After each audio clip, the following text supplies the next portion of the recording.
সারিকা দেবী, জানতে পারলে কিছু? সবকিছু। তাহলে বলে ফেলো, দেরি করে আর। ভাই, আমিও তো আছি। আচ্ছা, তাহলে আপনি শুরু করে দিন। আমিও শুরু করব। হ্যাঁ নিশ্চয়ই। হ্যাঁ, গুড।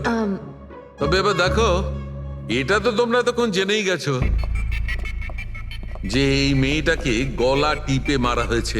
এর গলার চিহ্নটা দেখে তো তোমরা বুঝতেই পেরেছো, তাই না? হ্যাঁ ডক্টর, আমরা জানি একে গলা টিপেই খুন করা হয়েছে। হ্যাঁ হ্যাঁ, ওর মৃত্যু গলা টেপার জন্যই হয়েছে। আর গলা কোনো বেল্ট দিয়ে টেপা হয়েছিল। সেটা কি করে জানা গেল? দেখো, এর গলার ওপর যে চিহ্নটা রয়েছে সেটা তো এইরকম চওড়া। আর মন দিয়ে দেখো, কোথাও কোথাও গাঢ় আছে আর কোথাও কোথাও হালকা। আর যদি কোনো দড়ির মতো কিছু দিয়ে করা হতো তাহলে এই চিহ্ন এত চওড়া হতো না, এই বেল্টের মতো। আর পুরো গলাটাতে একই ধরনের হতো, কোথাও হালকা আর কোথাও গভীর, এরকম নয়। এক্সিলেন্ট! কি অসম্ভব ইন্টেলিজেন্ট আপনারা, ডক্টর সালুখে। পরের জন্মে আমি ফরেনসিক এক্সপার্টই হব। আরে ভাই ফ্রেডি, তুমি পরের জন্মের কথা কেন বলছো? এই জন্মটাই তাকে সামনে নাও না। আরে পরের জন্মের কথা ভাবছে। হ্যাঁ, আমি কি যেন বলছিলাম? আরে আপনি ওই গলা বেল্ট বেল্ট গলা ওই হ্যাঁ, বেল্ট বেল্ট। দেখো, বেল্ট দিয়ে এইভাবে গলাটা চেপে ধরেছে। আর পরে একে পেছন থেকে মাথার পেছন দিকে কোনো ভারী জিনিস দিয়ে আঘাত করা হয়েছে। ডক্টর সালুখে, খুনি যদি একে গলা টিপেই মেরে থাকবে তাহলে পেছন থেকে মাথায় বাড়ি মারলো কেন? আরে ভাই, খুনি চাইনি যে কোনো ভাবেই হোক মেয়েটা যেন বেঁচে না যায়। কখন মারা গিয়েছিল? রাতে 12টা থেকে 2টোর মধ্যে। রাত 12টা থেকে 2টো? এত রাতে এই মেয়েটা কি করছিল? স্যার, হতে পারে যে এ কোনো কল সেন্টারে কাজ করে, নাইট শিফটে। তাছাড়াও এর আইডেন্টিটি তো আমরা জানতে পারিনি। না না, এরকম মনে হচ্ছে না যে ও কল সেন্টার থেকে আসছিল। মেয়েটার জামা কাপড় দেখে মনে হচ্ছে হয়তো কোনো পার্টির থেকে আসছিল। আর বাড়ি ফেরার ঠিক সময়। ঠিক, সারিকা একদম ঠিক কথা বলছে। এ কোনো পার্টিতেই গেছিল, কারণ এর পেট থেকে আমরা মেক্সিকান ফুডের পার্টিকেলস পেয়েছি আর কফি। মেক্সিকান খাবার? হ্যাঁ, এসো আমি দেখাচ্ছি, এসো। এই দেখো, এইগুলো আমরা টেস্ট করেছি আর এর দ্বারাই জানতে পেরেছি ওই যে ফুড ছিল সেটা মেক্সিকান ফুড ছিল। কি কি খেয়ে থাকতে পারে এই মেয়েটা? অ্যাভোকাডো, টমেটো, পেঁয়াজ, চিপস। আর ও হয়তো কফিও খেয়েছিল, কারণ আমরা ভেজিটেবল অয়েল আর কর্নেরও অংশ পেয়েছি। আর একটা সবচেয়ে বড় কথা, এর খাবারের মধ্যে আমরা নাইট্রোজেনের ট্রেসেসও পেয়েছি। অদ্ভুত ব্যাপার, খাবারে নাইট্রোজেন! হ্যাঁ ফ্রেডি, আজকাল ট্রেনটাই এইরকম পড়েছে। সবাই আজকাল এই ধরনের সায়েন্টিফিক খাবারই খাচ্ছে। হ্যাঁ, তো এই মেয়েটা এমন একটা রেস্টুরেন্টে খাবার খেয়েছিল যেখানে সায়েন্টিফিক ভাবে মেক্সিকান খাবার বানানো হয়, যা শরীরের পক্ষে খুবই ভালো। এমন রেস্টুরেন্ট তো শহরে খুব বেশি থাকার কথা নয়।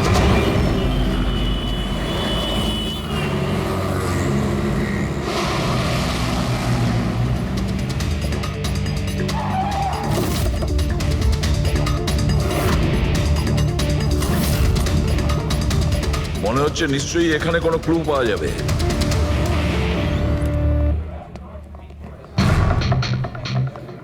আসুন স্যার, এখানে বসুন। আচ্ছা, আপনি এটা বলুন তো যে এই মেয়েটা আপনাদের এখানে খাবার খেতে এসেছিল? আপনারা আসলে কে? সিআইডি। এখন আর কোনো কথা নয়, শুধুমাত্র ঠিকঠাক জবাব দাও। হ্যাঁ স্যার, কাল রাতেও এখানে এসেছিল, কিন্তু স্যার সিআইডি ওকে কেন খুঁজছে? একে আমরা খুঁজছি না, এর খনিকে খুঁজছি। খুন হয়ে গেছে বেচারি। একটা কথা বলুন, এই মেয়েটা কি একা এসেছিল নাকি অন্য কেউ সঙ্গে ছিল? স্যার এসছিল তো একাই, কিন্তু ও কথা বলেছিল অনেকের সঙ্গে। একা এসেছিল তো অনেক লোকের সাথে কথা হলো কিভাবে? আসলে আমাদের রেস্টুরেন্টে কালকে স্পিড ডেটিং নাইট ছিল। Speed dating? স্পিডে তো কার কিংবা বাইক চালানোর কথা শুনেছিলাম স্যার, কিন্তু স্পিড ডেটিং এটা কি ধরনের জিনিস? স্যার স্পিড ডেটিং ইয়াং জেনারেশনের কাছে এখন খুব পপুলার স্যার। বেসিক্যালি ছেলে বা মেয়ের মিটিংয়ের জন্য একটা প্ল্যাটফর্ম তৈরি করা হয়, যাতে ওরা নিজেদের জীবনসাথী বেছে নিতে পারে। মানে যেভাবে ইন্টারনেট থেকে যোগাযোগ হয়, তাই তো? হ্যাঁ স্যার, অনেকটা সেরকমই, তবে ফোকাসটা বিয়ের ওপর নয়, ডেটিংয়ের ওপর হয়, যাতে ছেলেমেয়েরা নিজেদের চিন্তাভাবনা শেয়ার করতে পারে আর যাকে পছন্দ হবে তাকে জীবনসঙ্গী করতে পারে। মানে যে কেউ যে কোনো লোকের সঙ্গে কথা বলতে পারে, আলাপ করতে পারে আপনাদের এই স্পিড ডেটিং এর মাধ্যমে? হ্যাঁ স্যার, প্রত্যেকটা মেয়ে আলাদা আলাদা টেবিলে বসে, আর ছেলেদের কাছে 5 মিনিট সময় থাকে তাদের সঙ্গে কথা বলার জন্য। মেয়েরা কথাবার্তার ভিত্তিতে তাদের লিস্ট থেকে 10-এর মধ্যে মার্কস দিতে থাকে ছেলেদের, আর ডেটিং এজেন্সি এই মার্কসের ভিত্তিতে ছেলে মেয়েদের জীবনসঙ্গী বেছে দেয়। আচ্ছা, কতজন এসেছিল এই আপনাদের স্পিড ডেটিং এ? স্যার 10টা ছেলে আর 10টা মেয়ে ছিল। খুব ভালো ইভেন্ট হয়েছিল স্যার।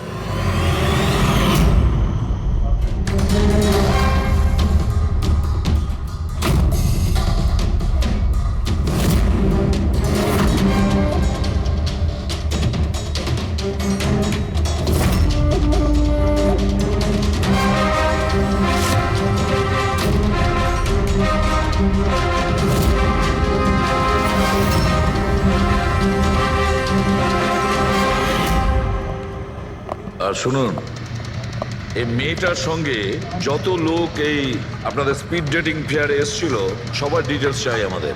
রাইট স্যার, আসুন।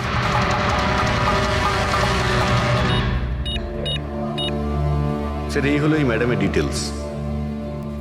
মিস মালা বিরমানি, অ্যাড্রেসটা হলো A/231B ইউক্যালিপ 1111, ফোন নাম্বার 6528119991। এই সব কিছু ডিটেলস চাই আমাদের। আচ্ছা, ওই মেয়েটা কালকে মেক্সিকান খাবারের সঙ্গে কফিও খেয়েছিল কি? না স্যার, কফি তো পাওয়াই যায় না আমাদের রেস্টুরেন্টে। আপনাদের এই রেস্টুরেন্টে কফি পাওয়া যায় না? না স্যার। আচ্ছা আচ্ছা, আপনি এর প্রিন্ট আউটটা নিয়ে আসুন। আনছি স্যার। হতে পারে এই মালা এখান থেকে কোনো ছেলের সঙ্গে বাইরে গিয়েছিল কফি খেতে, খাওয়া দাওয়ার পরে, আর তখনইও খুন হয়ে যায়। কি? এটা কিভাবে সম্ভব? না, আচ্ছা ঠিক আছে, থ্যাংক ইউ। এত বড় একটা মিথ্যে! ওই মেয়েটার নাম ভুল আছে, ওই মেয়েটার অ্যাড্রেসটাও ভুল। আমি এটা ভেবে পাচ্ছি না যে কারোর লাইফ পার্টনার খুঁজতে গিয়ে সবকিছু এত ভুল কেন হতে পারে ওই মেয়েটা ফ্রড। যাই হোক না কেন, ওকে তো শনাক্ত করতেই হবে। লাশের কাছে না মোবাইল ছিল আর না পার্স। স্যার ওই মেয়েটা মারা গেছে 48 ঘন্টা হলো। ওর বাড়ির লোক কিংবা চেনাশোনা কেউ নিশ্চয়ই কোথাও রিপোর্ট লিখিয়েছে। পুরো বিয়েটা চেক করছে, আমরা জেনে যাবো। গোরেগাঁও পুলিশ স্টেশন মালা নামের কোনো মেয়ের মিসিং কেস ফাইল করা হয়েছে?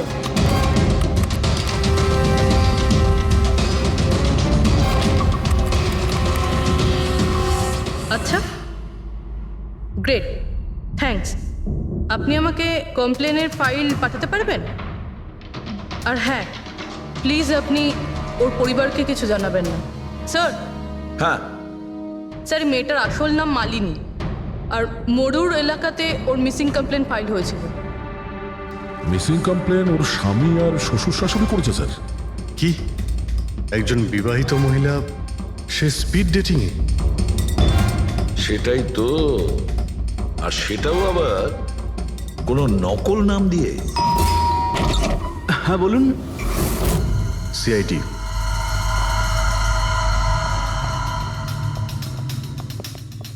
এই দেখুন স্যার, বিয়ের এত বড় একটা ছবি টাঙিয়ে রেখেছে, আর মালিনী। যদি আমি এরকম করতাম, আমার বউ আমাকে বাড়ি থেকে বের করে দিত। স্যার, কিছু জানতে পেরেছেন? মালিনী কোথায়? আই এম সরি, কিন্তু একটা খারাপ খবর আছে। খারাপ খবর? মানে মালিনীর অ্যাক্সিডেন্ট হয়েছে? কোথায় ও? কোন হসপিটালে রয়েছে? কেউ আপনার স্ত্রীকে খুন করেছেন। হ্যাঁ, খুন? কিন্তু কে কে করেছে স্যার? দেখুন, এখন যে কথাটা আপনাদের বলতে যাচ্ছি সেটা শুনে হয়তো আপনারা আরো কষ্ট পাবেন।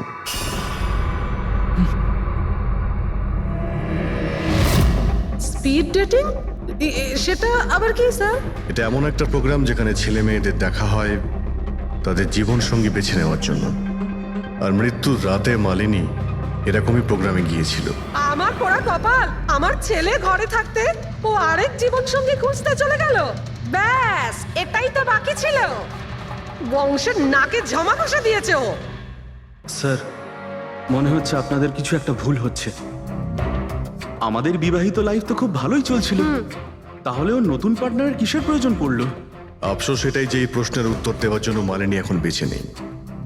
সেই জন্য এর উত্তর এখন তো আপনাকেই দিতে হবে। বলতে পারেন আমরা খুব সাধারণ একটা পরিবার, ছিলাম অন্য জায়গায়। কিছুদিনই হয়েছে আমরা এখানে এসে থাকছি। আপনার অ্যারেঞ্জ ম্যারেজ ছিল নাকি love marriage? Sir, arrange marriage ছিল। গত বছরই মালিনীর মেডিকেল এক্সাম শেষ হওয়ার পরেই আমরা দুজনে বিয়ে করে নিই। কোনো ঝগড়া বা কিছু? স্যার, না স্যার, তেমন তো আমাদের মধ্যে কোনো ঝগড়া হয়নি। এর জন্য তো আরও চিন্তা হচ্ছে যে ও স্পিড ডেটিংয়ে যেতে গেল কেন। আচ্ছা, আপনি এটা বলুন যে রাতে মালিনীর খুন হয়েছিল আপনি কোথায় ছিলেন? স্যার, আমি আমার অফিসে কাজ করছিলাম। সেদিনকে অফিসে আমার অনেক কাজ ছিল, অনেক রাত পর্যন্ত আমি কাজ করেছি। কত রাত পর্যন্ত? এই ধরুন রাত 1:30 পর্যন্ত। আমি তো বাড়িতে ফিরে জানতে পারলাম যে মালিনী বাড়িতে ফেরেইনি। ওর সঙ্গে কারো কোনো শত্রুতা? না স্যার, কোনো শত্রুতা তো ছিল না। স্যার, আমার মনে হচ্ছে ওর গয়না লুট করার জন্য কেউ হয়তো এরকম। না, গয়না লুট করার জন্য খুন হয়নি, কারণ ওর ডায়মন্ড রিং আর দামি গাড়ি সবকিছুই ঠিকঠাক ছিল। তাহলে ওকে নিশ্চয়ই ওই স্পিড ডেটিং এর লোকই মেরে থাকবে। আমি তো আগে থেকেই জানতাম যে ওই মেয়েটা মোটেই ঠিক নয়। ঠিক নয় মানে? ও তো বাড়িতে পাই রাখতো না। ওর পায়ে ওই যে কি যেন বলে, হুইল ছিল, হুইল। রাত দিন দেখো বাড়ির বাইরেই টোটো করে বেড়াচ্ছে, আর যে কোনো অচেনা লোকের সঙ্গে বকবক করছে। আমরা যদি কখনো ওকে কিছু বলতে যাই, তেরা উত্তর দিত। একটু চুপ করো তো মা। আরে চুপ করবো কি রে, আমাকে বলতে দে তুই। আর ও যতক্ষণ বাড়িতে থাকতো একটা কুটো নেড়ে দেখতো না। যখনই দেখো তখনই ল্যাপটপ আর ক্যামেরার মধ্যে ডুবে থাকতো। ল্যাপটপ আর ক্যামেরা, ওগুলো আমরা দেখতে পারি?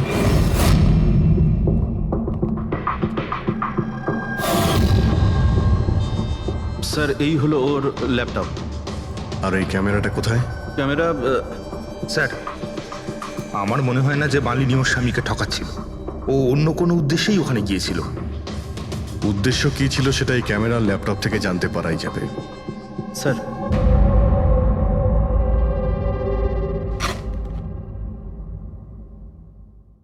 ক্যামেরা কোথায়? ব্যাগ তো খালি। স্যার, ও তো ক্যামেরা এর মধ্যেই রাখতো, জানি না কোথায় আছে ওটা। এমনটা নয় তো মালিনীর পার্টস আর মোবাইলের সঙ্গে খুনি ক্যামেরাটাও নিয়ে চলে গেছে?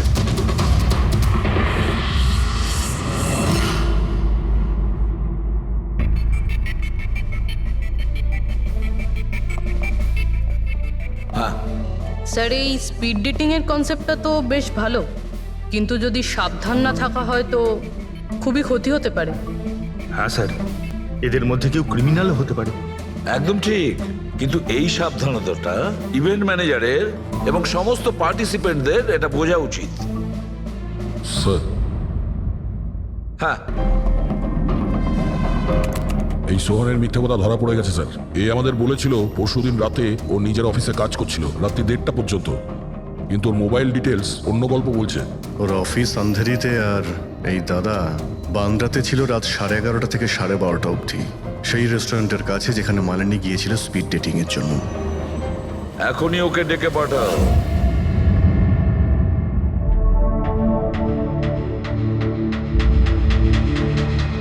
স্যার, আপনাদের মনে হয় কোথাও ভুল হচ্ছে। আর আমি আমার স্ত্রীকে কেন খুন করতে যাব? মাননী যখন মিথ্যে কথা কেন বললে? রাত 1:30টার সময় অফিসে ছিলে কি? স্যার, আমি তো স্যার, সত্যি এটাই যে তুমি মালিনীকে ওই রেস্টুরেন্টে দেখেছিলে ওই ছেলেদের সঙ্গে কথা বলতে। তুমি রাগে উন্মাদ হয়ে যাও আর সেই জন্য তুমি ওকে খুন করো। না না স্যার, আপনি যাই বলছেন তার মধ্যে অর্ধেক সত্যি অর্ধেক মিথ্যে। হ্যাঁ, আমি সেদিন রেস্টুরেন্টে গিয়েছিলাম, আমি ওখানে মালিনীকে দেখেছিও, কিন্তু কিন্তু আমি ওকে মারিনি স্যার। আর আর আপনাদেরকে আমি মিথ্যে কথা বলেছিলাম কারণ আপনারা যেন আমাকে না সন্দেহ করেন। তুমি মালিনীকে মারোনি, তাই তো? ঠিক আছে। আচ্ছা, 1 মিনিটের জন্য ভেবে নিলাম যে তুমি সত্যি কথা বলছো, যে তুমি মালিনীকে খুন করনি, কিন্তু সেই কথাটা বোঝাও আমাকে। এটা বলো, তুমি আগে থেকেই কি করে জানতে যে মালিনী ওই রাতে ব্যান্ড্রার ওই রেস্টুরেন্টে স্পিড ডেটিং ইভেন্টে পার্টিসিপেট করতে যাচ্ছে? স্যার, মালিনী কয়েকদিন ধরে কেমন ধরনের ব্যবহার করছিল জানো? না রাত না দিন যখনই মন চাইতো বাড়ি থেকে বাইরে বেরিয়ে যেত। যখনই আমি এই ব্যাপারে ওর সাথে কথা বলতে যেতাম তো তো তো অজুহাত দেওয়া শুরু করতো। তারপরে সেদিন রাতে আমার বন্ধুর মারফত আমি জানতে পারি যে ও ব্যান্ড্রার একটা রেস্টুরেন্টে বসে আছে।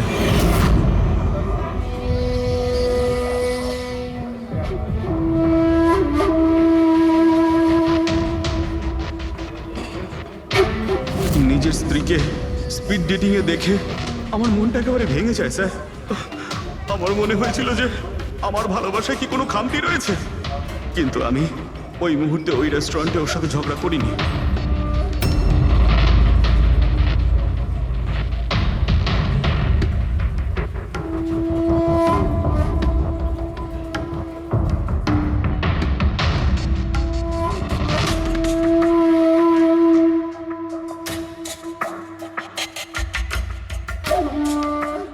আর যখনই ও বাইরে চলে এসেছিল আমি কিছু বলার আগেই ও অটো অটো ধরে তাড়াতাড়ি চলে যায়।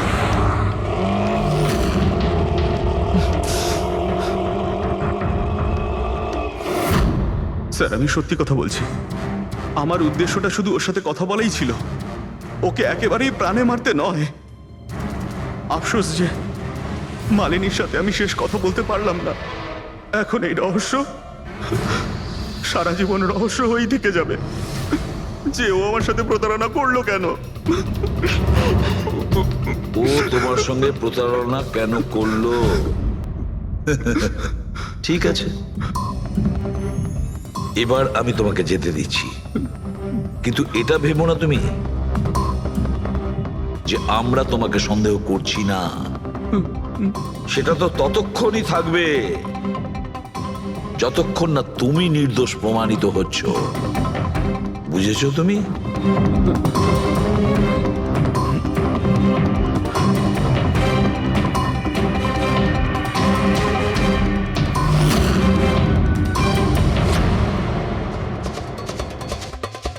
স্যার এই যদি না হয় তাহলে সন্দেহ ওদের দিকেই যাচ্ছে যারা মালিনীর সঙ্গে ওই দিন রাতে ছিল। রবি, কিছু জানতে পারলে? স্যার ওই দিন রাত্রে মালিনী 6 জন লোকের সাথে কথা বলেছিল। সুনীল, আরজে, হেমন্ত, গৌরব, ময়ূক আর প্রতীশ। একটা কাজ করি আমরা, ওই 6 জনকে রেস্টুরেন্টে ডাকো, ভালো করে জিজ্ঞাসাবাদ করতে হবে। খুনি নিশ্চয়ই এদেরই মধ্যে কেউ হবে। স্যার এই কেসটা তাড়াতাড়ি সলভ করুন না, আমাদের রেস্টুরেন্টের খুব বদনাম হচ্ছে। একটা নিরীহ মেয়ে খুন হয়েছে, হ্যাঁ, আর তুমি তোমার রেস্টুরেন্টের নাম নিয়ে পড়ে আছো। শুধু নিজের ব্যাপারে তুমি ভাবছো, একটু সমাজের ব্যাপারেও ভেবে দেখো। হ্যাঁ স্যার, হ্যাঁ, স্যার সবাইকে আধ ঘন্টার গ্যাপে গ্যাপে ডেকেছি। ঠিক আছে, গুড। একটা কথা ঠিক করে বলো, যখন এখানে ইভেন্ট চলছিল তখন তুমি এখানেই ছিলে তো? হ্যাঁ স্যার। তাহলে যদি এদের মধ্যে কেউ আমাদের কাছে মিথ্যে কথা বলে, কোনো কিছু লুকোনোর চেষ্টা করে, তাহলে সঙ্গে সঙ্গে আমাদের বলে দেবে, কেমন? ঠিক আছে স্যার। স্যার মেয়েটা সুন্দরী ছিল, কিন্তু ততটাই বোরিং। ওর প্রতিটা কথা আমার মাথার উপর থেকে বাউন্স করে চলে গেছে। স্যার ও তো আমার সাথে বেশি কথাও বলেনি। হতে পারে যে আমাকে দেখে ও লজ্জা পেয়েছিল, বা আমাকে ওর আদৌ পছন্দ হয়নি। স্যার ও আমার সঙ্গে ছিল আবার ছিলও না। ছিল অথচ ছিল না মানে? স্যার অ্যাকচুয়ালি ও কথা তো আমার সঙ্গেই বলছিল, কিন্তু ওর মন অন্যদিকে ছিল, বারবার অন্য কাউকে দেখছিল। স্যার আমার মনে হয় ও আমার এবং আপনাদের সবার সময় নষ্ট করছে। ওর লাইফ পার্টনার বেছে নেওয়ায় কোনো ইন্টারেস্টই ছিল না স্যার। তার থেকেও বড় কথা স্যার, ওর মন অন্য কোথাওই ছিল। স্যার আমার তো ওকে খুবই পছন্দ হয়েছিল, কিন্তু মনে হয় ওর আমাকে পছন্দ হয়নি। ওর মনে হয় আরেকজনকে পছন্দ হয়েছিল, যার সাথে ও খুব হেসে হেসে কথা বলছিল। সে কে? গৌরব। হ্যাঁ স্যার, আমাদের টিউনিং তো খুব ভালো সেট হয়েছিল। ইনফ্যাক্ট আমরা অনেক কথাই বলেছিলাম। কি কি কথা হয়েছিল মালিনীর সাথে? জেনারেল কথাবার্তা sir, favourite hobbies, favourite movies, favourite colour, এইসব।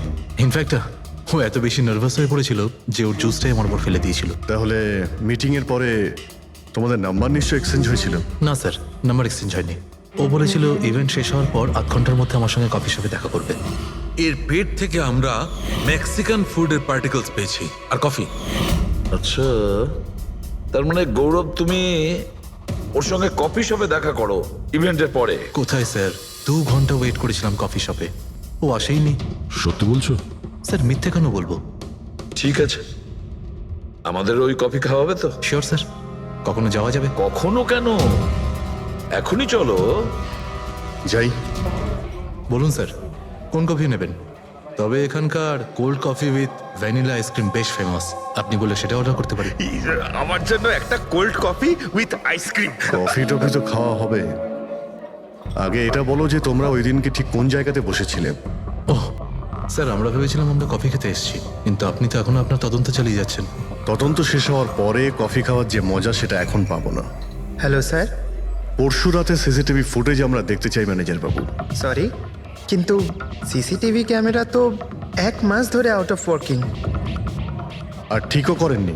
স্যার, বিজনেস একেবারে জিরো, ক্যাফেতে অলরেডি লোকসানই হচ্ছে। আমি ভাবলাম যে এর মধ্যে আবার নতুন করে আলাদা এক্সট্রা ফালতু খরচা করে কি লাভ। আচ্ছা, আপনি এই ছবিটা দেখুন। এই মেয়েটা কি এসেছিল পরশু রাতে? স্যার এক্স্যাক্টলি আমার ঠিক মনে তো পড়ছে না। ক্যাফেতে তো অনেক ধরনের লোকজনই আসে যায়। অনেক ধরনের লোকজনই এখানে আসে, তাও ক্যাফে চলছে না বলছেন? স্যার। আচ্ছা, এনার পরশু দিনের বিল আছে নিশ্চয়ই, দেখাবেন আপনি? হ্যাঁ স্যার।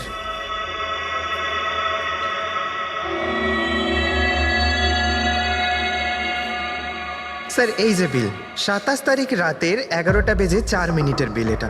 1 মোকা কফি আর একটা ক্যাফেচিনো কফি। তুমি তো বললে তুমি একা ছিলে, তাহলে এই দুটো কফি কিসের জন্য? স্যার আমি তো ওর জন্য কফি অর্ডার দিয়েছিলাম, ও না আসলে আমি কি করব? আমি অনেকক্ষণ ওর জন্য অপেক্ষা করেছিলাম।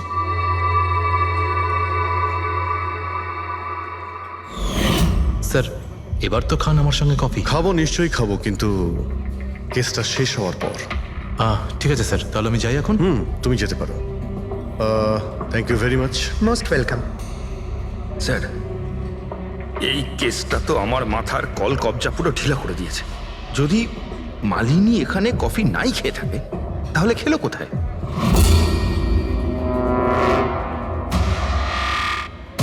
ওই গৌরবী আবার মালিনীকে মেরে ফেলেনি তো?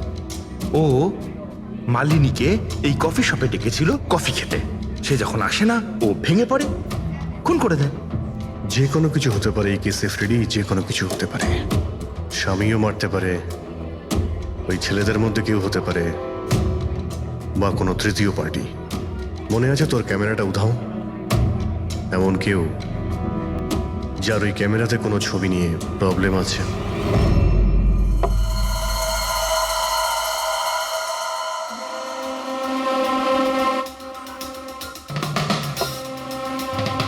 যদি মালিনীর ক্যামেরাটা উধাও হয়ে যায়, তাহলে মালিনী নিশ্চয়ই এমন কোনো ছবি তুলেছিল যেটাতে কারোর না কারোর রাতের ঘুম কেড়ে নিয়েছিল। স্যার, ক্যামেরা দিয়ে ছবি তোলার পরে বেশিরভাগ লোকেরা যে ল্যাপটপে সেগুলো সেভ করে রাখেন। স্যার ল্যাপটপে তো কোনোই ছবি নেই। হতে পারে ও ইন্টারনেটে কোথাও সেভ করেছে, নিজের ইমেল অ্যাকাউন্টে কিংবা কোনো পার্সোনাল ওয়েবসাইটে। তার মানে স্যার, আজকাল ক্যামেরা থেকে ডাইরেক্ট ফটো অনলাইনে সেভ হয়ে যায়। হ্যাঁ ফেডরিক, হতে পারে ইন্টারনেটের মাধ্যমে। ও গ্রেট। পাওয়া গেছে? হ্যাঁ স্যার। স্যার ফটোর ওয়েবসাইট আর তার পাসওয়ার্ড পেয়ে গিয়েছি, এই দেখুন। ওয়েল, দেখাও তো একটু। স্যার এই ক্যামেরা থেকে ভিডিও ফুটেজ বানানো হয়েছিল ওর মারা যাওয়ার কিছুক্ষণ আগে।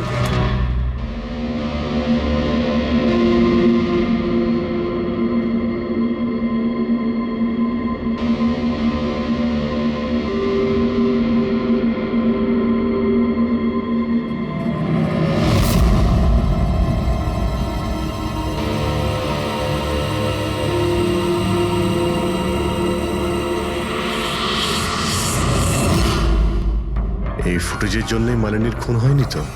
হতে পারে, নিশ্চয়ই হতে পারে। মনে হচ্ছে এই মালিনী কারোর হয়ে স্পাইগিরি করছিল, কারোর মুখোশ খুলে দিতে চেয়েছিল, আর এই জন্যই ও খুন হয়ে যায়। এই মালিনীর সম্পর্কে আমরা এখনো ঠিক জায়গায় পৌঁছতে পারিনি স্যার। এতক্ষণ মনে হচ্ছিল যে ও স্পিড ডেটিং এর জন্য গেছে, তারপরে জানা গেল যে ও বিবাহিত, মেডিকেল প্রফেশনাল, আর এখন জানা যাচ্ছে ও কারোর ওপর গোয়েন্দাগিরি করছিল। আর ওই গোয়েন্দাগিরিটা কোনো মেডিকেল ফিল্ডের সঙ্গে কানেক্টেড হতে পারে, কারণ ফুটেজে দেখোনি চারিদিকে শুধু মেডিসিন সাজানো। স্যার, এই ফুটেজের মধ্যে একটা জায়গাতে একটা ছায়া দেখতে পাওয়া গেল না? খুনির হতে পারে। চেক করি চলো।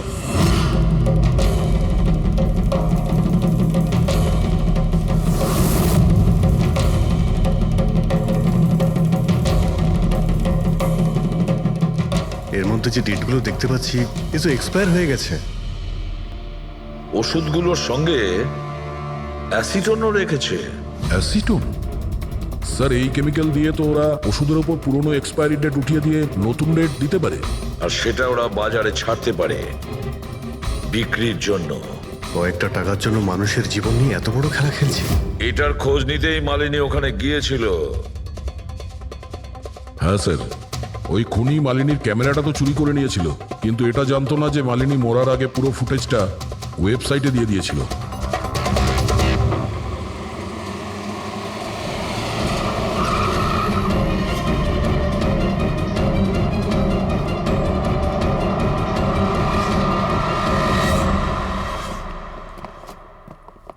স্যার, আপনারা কাকে খুঁজছেন? আমরা সিআইডি থেকে। স্যার, এ তো আমাদের কোম্পানির ডিব্বা।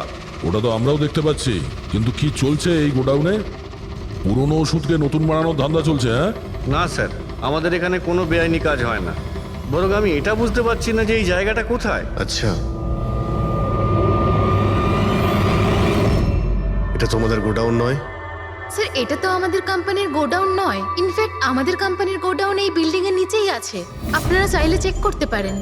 নিশ্চয় স্যার, আমাদের কোম্পানির নাম ভাঙিয়ে কেউ বেআইনি কাজ করছে। কিন্তু আপনাদের কোম্পানিতে যে পুরনো ওষুধ, ওগুলো কি করেন আপনারা? স্যার, একটা কোম্পানিকে আমরা কন্ট্রাক্ট দিয়েছি আমাদের কোম্পানির সব পুরনো মেডিসিনগুলোকে ডিস্ট্রয় করার জন্য। আমাদের কাছে রেকর্ডও আছে, আপনি চাইলে দেখতে পারেন। এক মিনিট।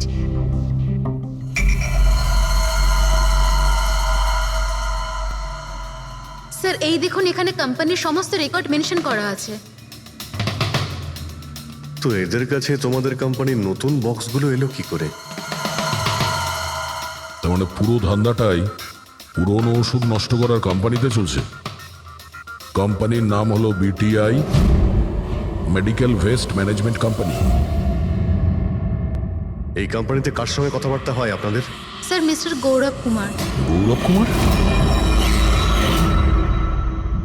এই গৌরব কুমার? স্যার, ইনি মিস্টার গৌরব কুমার। হ্যাঁ স্যার, এই। কিন্তু আপনাদের কাছে এনার ফটো কিভাবে এলো? অনেক বড় ফ্যান আমি এর।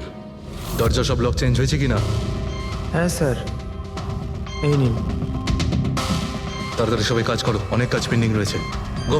কি ব্যাপার গৌরব, খুব রেগে আছো মনে হচ্ছে? স্যার, আপনারা এখানে? আমাকে ডাকতে পারতেন। ভাবলাম বারবার তোমায় কেন কষ্ট দেব, আমরাই চলে আসি। স্যার, এবারে আপনাদের কফি না খাইয়ে ছাড়ছি না। আচ্ছা, কখনো জেলের কফি খেয়েছো? জেলের কফি? হ্যাঁ, অভ্যেস করে নাও, কারণ বাকি জীবনটা তোমার ওখানেই কাটতে চলেছে। স্যার, আপনারা এখনো আমাকে সন্দেহ করেন? সন্দেহ করবো না তো কি করবো, হ্যাঁ? ফিগল্যাক্সি কোম্পানির পুরনো ওষুধগুলোকে নতুন করার ব্যবসা করছো তুমি। আপনি কি বলছেন স্যার? তোমার কোম্পানির গোডাউন দেখতে হবে আমাকে, চলো দেখাও। স্যার, আমার কোম্পানির গোডাউনের চাবি হারিয়ে গেছিল। এই দেখুন, এই মাত্র ডুপ্লিকেট বানিয়ে আনলাম। আপনারা চাইলে আমার স্টাফেদের জিজ্ঞেস করুন। চাবি হারিয়ে গেছে? হ্যাঁ স্যার।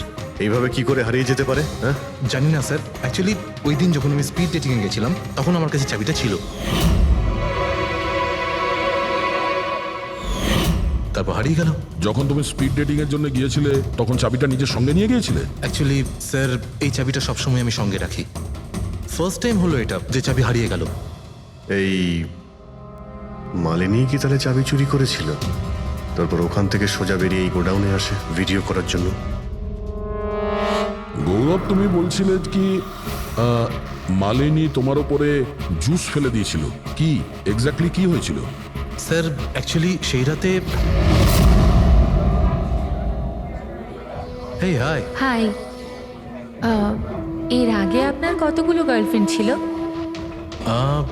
গার্লফ্রেন্ড তো ছিল, ওর নাম ছিল খুশি। আচ্ছা, ব্যাপারটা এগুলো না কেন? অ্যাকচুয়ালি ওকে কেউ সিরিয়াসলি নিতই না। যখনই কাঁদতো সবাই বলতে এ তো খুশিতে কাঁদছে।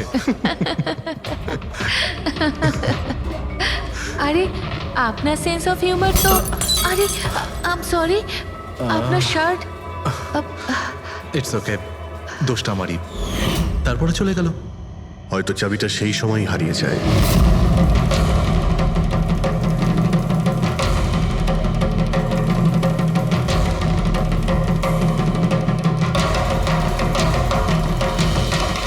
মালিনী চাবি চুরি করেছিল? হ্যাঁ, এখানে এসে তোমার বিরুদ্ধেও প্রমাণ জোগাড় করেছিল, সেই জন্য তুমি ওকে মেরে দিয়েছো। স্যার এসব মিথ্যে। স্যার ওই দিন রেস্টুরেন্টের পর ওর সঙ্গে দেখাই হয়নি। চলো এই গোডাউনটা দেখাও যার চাবিটা হারিয়ে গেছিল। এখন তো নতুন চাবি এসে গেছে না? চলো।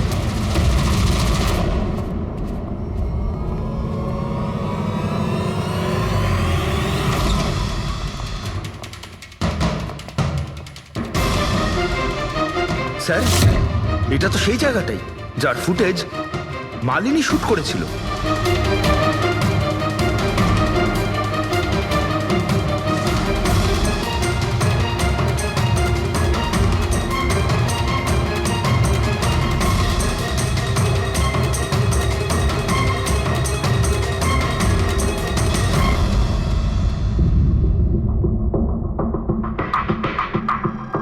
তার মানে এখানে পুরনো ওষুধগুলোকে নতুন বানানো হয়, হ্যাঁ? বাহ মিস্টার গৌরব, এইভাবে পুরনো ওষুধগুলোকে নষ্ট করছিলেন আপনি, হ্যাঁ?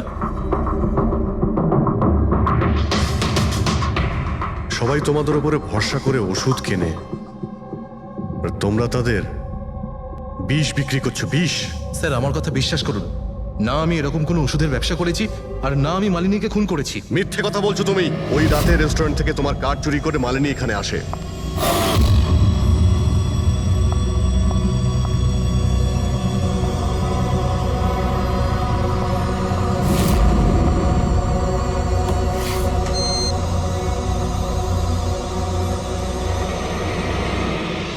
ও এখানে সেই ফুটেজ শুট করে।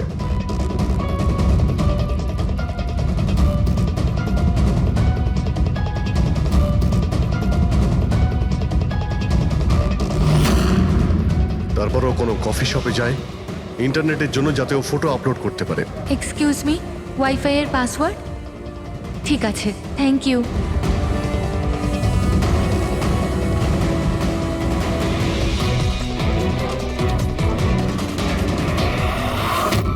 আর যেই ও কফি শপ থেকে বাইরে বেরিয়েছিল তুমি ওকে ফলো করেছো, আর যেই সুযোগ পেয়েছো অমনি ওকে মেরে দিয়েছো, হ্যাঁ? আর ওর লাশটাকে সমুদ্রে ফেলে দিয়েছো। স্যার সেই রাতে আমি গোডাউনে আসিনি।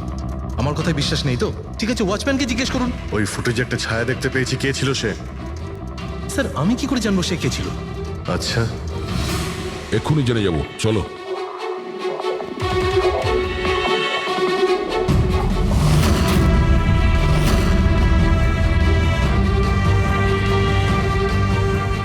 একটা কথা বলো, এই তোমাদের মালিক এই পরশু রাতে এখানে এসেছিল?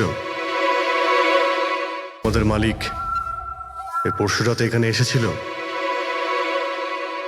না স্যার, এই সাহেব তো আসেননি সেদিন রাতে। আচ্ছা, এই মহিলা এ এসেছিল?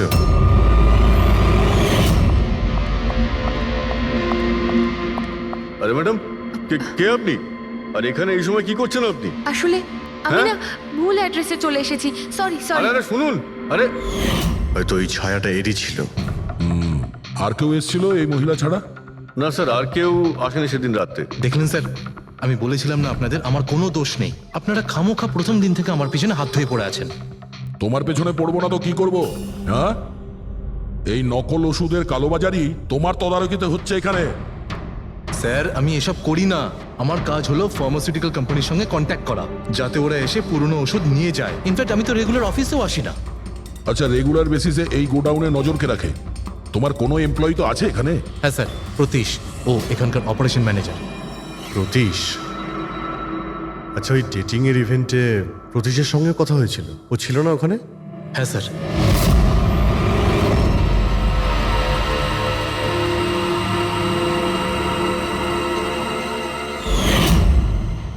আচ্ছা, এরকম নয় তো যে ওই প্রতীশ মালিনীকে দেখে নিয়েছে চাবি চুরি করতে আর ওকে ফলো করেছে? এই প্রতীশের সঙ্গে একটু দেখা করতে হবে।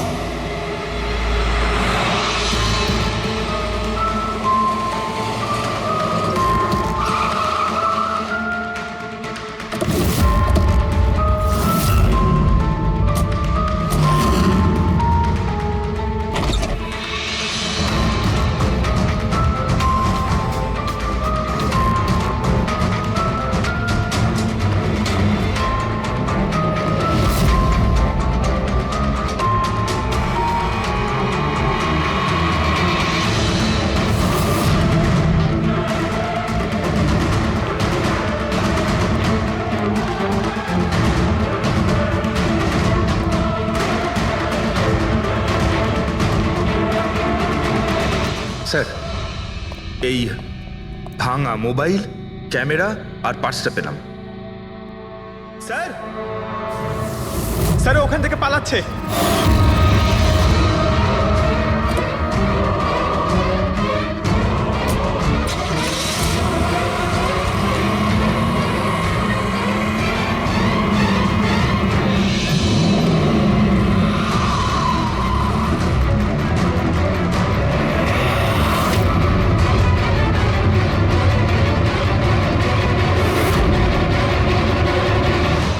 দেখো, মিথ্যে কথা বলে আর কোনো লাভ নেই। সিআইডি সবকিছু জানতে পেরে গেছে। স্যার ভুল করে ফেলেছি আমি। মালিনী সিবিটি হসপিটালে কাজ করত, ওষুধ রিয়াক্ট করা বন্ধ করে দিয়েছে। তখন দেখি কিছু পেশেন্টস মারাও যায়। তারপর ওর মাথায় জেদ চাপলো যে ও জেনেই ছাড়বে যে ওষুধ কাজ কেন করছে না, এর পেছনে কে আছে। মালিনী সন্দেহ হয়েছিল তোমার ওপরে আর তোমার কোম্পানির ওপরে, সেই কারণে ও গোয়েন্দাগিরি করতে ওখানে স্পিড ডেটিং এ পৌঁছেছিল, যেখানে তুমি আর এই গৌরব যাচ্ছিল। হ্যাঁ স্যার, কিন্তু আমি কি করতাম? আমি বাধ্য ছিলাম স্যার, অসহায় ছিলাম। আমার একটা অন্যায় লুকোনোর জন্য আমি আরেকটা অন্যায় করলাম। মেরে ফেলেছি মালিনীকে, আমি মেরে দিয়েছি ওকে আমি।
মোবাইল আর পার্স কেন চুরি করেছিলেন?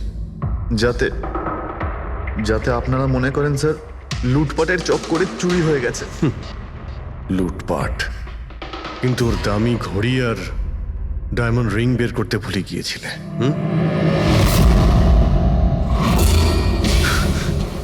তুই আমার স্ত্রীকে খুন করেছিস, আজ তোকেই আমি মেরে ফেলে দেবো। ছাড়বই না আমি তোকে কিছুতে। ওকে শাস্তি আইন দেবে, ও অবশ্যই মারা যাবে, কিন্তু তোমার হাতে নয়, ফাঁসির দড়িতে ঝুলে।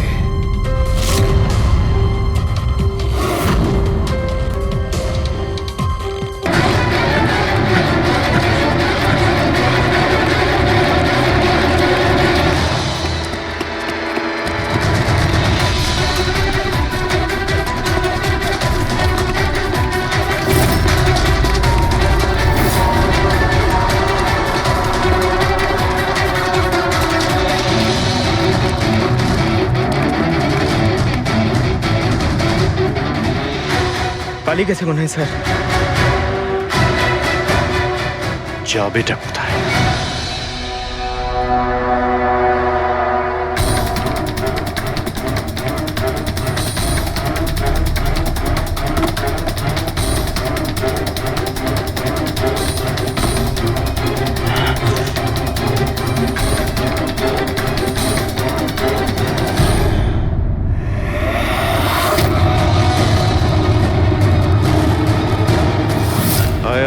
তোরই বাড়ি এটা। দৌড়াচ্ছিস কোথায়? হ্যাঁ, সিআইডি থেকে পালানো তো সহজ নয়। আমার একটা গুণ আছে, যখন আমি রেগে যাই তখন অপরাধীর খারাপ সময় শুরু হয়ে যায়। এর তো খারাপ টাইম শুরু হয়ে গেছে স্যার। এসব কোথা থেকে নিয়ে এসেছিস? হ্যাঁ,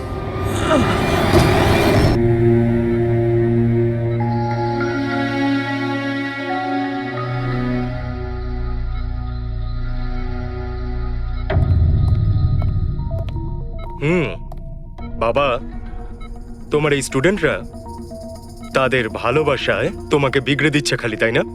তোমার তো খুব ভালোই লাগছে। জিজ্ঞাসা করা যাক, কি হলো বলো?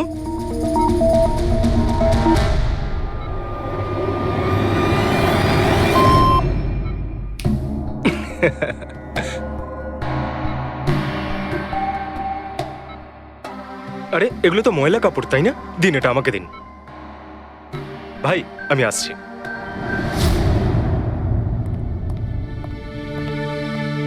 স্যার এখন কেমন আছেন? ভালোই আছে, আর আগের থেকে বেটার রয়েছে। আর সেটা শুধুমাত্র তোমাদের জন্যই সম্ভব হয়েছে। যদি তোমরা এখানে রোজ না আসতে, তাহলে হয়তো উনি সুস্থ হতে পারতেন না। আরে দাদা, এভাবে বলো না। স্যার তো আমাদের কাছে মা বাবার থেকেও বড়। একদম ঠিক। আর আমরা জীবনে যা কিছু শিখেছি সবকিছু স্যারের জন্যই হয়েছে। হ্যাঁ, এইভাবে তোমরা যদি আমাদের পাশে এসে না দাঁড়াতে, হয়তো আমরা দুজন এইভাবে বাবার দেখাশোনা করে উঠতে পারতাম না।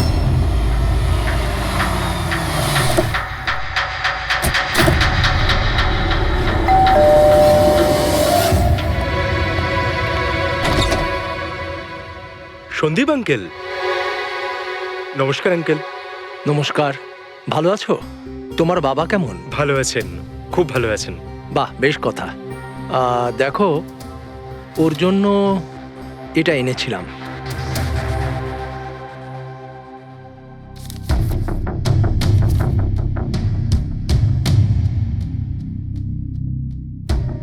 আঙ্কেল, 25 লাখ টাকা চেক? হ্যাঁ মা, আজ জ্ঞানদীপ ইনোভেশনস এর 5 বছর পূর্তি। সেটার উপহার ভাবতে পারো। আঙ্কেল, সেটা ঠিক আছে, কিন্তু বাবা তো গত 2 বছর ধরে কোম্পানির জন্য কোনো কাজই করেনি। দেখো, কিছু সম্পর্ক এই সমস্ত কথাবার্তার অনেক ঊর্ধ্বে হয়। তোমার বাবা আর আমার বন্ধুত্ব অনেকটা এরকম। চলো জ্ঞানের সঙ্গে দেখা করি। বাবা, দেখো কে দেখা করতে এসেছেন। কেমন আছে আমার বন্ধু? আরে, আগে থেকে তো অনেক ফিট মনে হচ্ছে। যদি তোকে এত হ্যান্ডসাম লাগে, নার্স তোকে ভালোবেসে ফেলবে। শোনো প্লিজ, আমি তোমার বাবার সঙ্গে কিছু কথা বলতে চাই, if you don't mind. Sure uncle, যাওয়া যাক। হ্যাঁ হ্যাঁ, প্লিজ এসো সবাই। ওনার এই চেকটার জন্য আমাদের সত্যি খুব হেল্প হয়ে যাবে। হ্যাঁ, পাপার জন্য একটা অ্যাডভান্স বেড নিয়ে আসতে পারি, তাই না? হ্যাঁ। আরে স্যার, স্যার কি হলো? স্যার কি হলো? লাইট অন্ধকার কেন এখানে? লাইট কি হলো? কি হলো? সন্দীপ আঙ্কেল?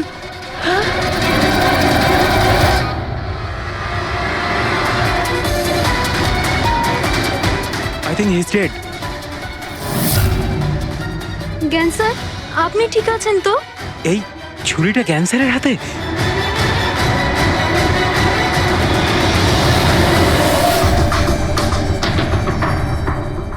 আচ্ছা, তুমি এটা বলছো যে তোমার বাবা জ্ঞানবাবুর হাতে ছুরি ছিল, কিন্তু উনি সন্দীপবাবুর খুন করেননি। স্যার, উনি কিভাবে খুন করতে পারেন? 2 বছর ধরে তো উনি প্যারালাইজড। ওনার সিএলআইএস হয়েছে। Complete locking syndrome.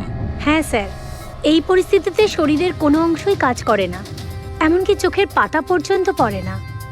ওনার প্যারালাইসিস হলো কি করে? স্যার, 2 বছর আগে বাবার একটা অ্যাক্সিডেন্ট হয়েছিল। অদ্ভুত ব্যাপার, 2 বছর আগে ওনার অ্যাক্সিডেন্ট হয়েছিল, তখন থেকে উনি বিছানায়। তাহলে ওনার হাতে ছুরি এলো কি করে? স্যার, এটা অসম্ভব। খুন জ্ঞান স্যার নয়, অন্য কেউ করেছেন। আরে কিন্তু ছুরি তো ওনার হাতেই ছিল। হয়তো খুনি এই কাজটা করেছে। তার মানে হলো এই রুমে জ্ঞানবাবু আর সন্দীপবাবু ছাড়া আরো কেউ ছিল? না স্যার, আমরা সবাই তো নিচেই ছিলাম। হ্যাঁ স্যার, আর ঘরে তো আর কেউ ছিল না স্যার। তার মানে তুমি এটা বলতে চাইছো যে এই খুন জ্ঞানবাবু করেছেন? না স্যার, আমি সেটা বলতে চাইনি। তুমি কি বলতে চাইছো? সন্দীপ তাহলে নিজেকেই ছুরি মেরেছে আর মারা যাওয়ার আগে ছুরিটা ওনার হাতে ধরিয়ে দিয়ে যায়? হ্যাঁ, আবার এমন নয় তো যে জ্ঞানবাবুর কোনো শরীর খারাপই নয়, শুধু অ্যাক্টিং করছেন? স্যার আপনি এসব কি বলছেন? যেটা আপনি শুনলেন, যদি আপনার কোনো আপত্তি না থাকে আমরা আপনার বাবাকে আরেকবার চেক করতে চাই। করুন আপনি, আমরা কি মিথ্যা বলছি নাকি? দেখে নিচ্ছি।